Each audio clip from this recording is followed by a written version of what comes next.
কবিতা Africa, কবি রবীন্দ্রনাথ ঠাকুর।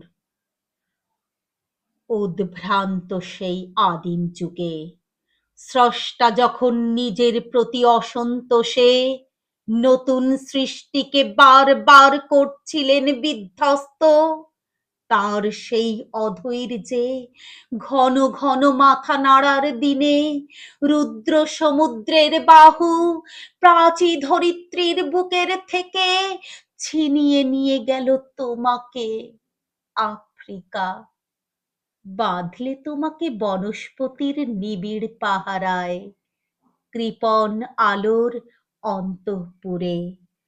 সেখানে নিভৃত অবকাশে তুমি সংগ্রহ করছিলে দুর্গমের রহস্য, চিনছিলে জল স্থল আকাশের দুর্বোধ সংকেত।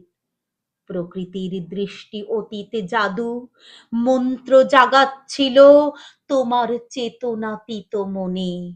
বিদ্রুপ করছিলে ভীষণকে বিরূপের ছদ্মবেশে, শঙ্কাকে চাচ্ছিলে হার মানাতে আপনাকে উগ্র করে বিভীষিকার প্রচণ্ড মহিমায় তাণ্ডবের দুন্দুভি নিনাদে।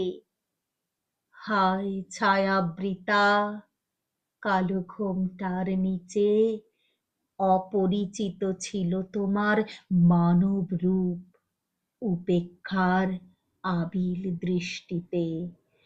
এলো ওরা লোহার হাতকড়ি নিয়ে, নখ যাদের তীক্ষ্ণ তোমার নেকড়ের চেয়ে। এলো মানুষ ধরার দল, গর্বে যারা অন্ধ তোমার সূর্যহারা অরণ্যের চেয়ে। সভ্যের বর্বর লোভ নগ্ন করলো আপন নির্লজ্জ অমানুষতা। তোমার ভাষাহীন ক্রন্দনে বাষ্পাকুল অরণ্য পথে পঙ্কিল হলো ধূলি, তোমার রক্তে অশ্রুতে মিশে। দস্যু পায়ের কাঁটা মারা জুতোর তলায় বীভৎস কাদার পিণ্ড চিরচিহ্ন দিয়ে গেল তোমার অপমানিত ইতিহাসে। সমুদ্র পারে সেই মুহূর্তেই তাদের পাড়ায় পাড়ায় মন্দিরে বাজছিল পূজার ঘণ্টা।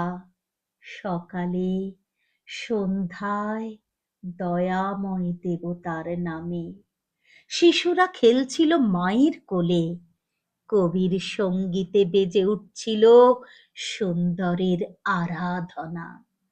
আজ যখন পশ্চিম দিগন্তে প্রদোষকাল, ঝঞ্ঝা বাতাসের ঊর্ধ্বশ্বাস যখন গুপ্ত গহ্বর থেকে পশুরা বেরিয়ে এলো, অশুভ ধ্বনিতে ঘোষণা করলো দিনের অন্তিম কাল। এসো যুগান্তের কবি, আসন্ন সন্ধ্যার শেষ রশ্মিপাতে দাঁড়াও ওই মানহারা মানবীর দ্বারে।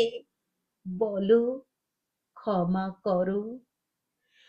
হিংস্র প্রলাপের মধ্যে সেই হোক তোমার সভ্যতার শেষ পুণ্যবাণী।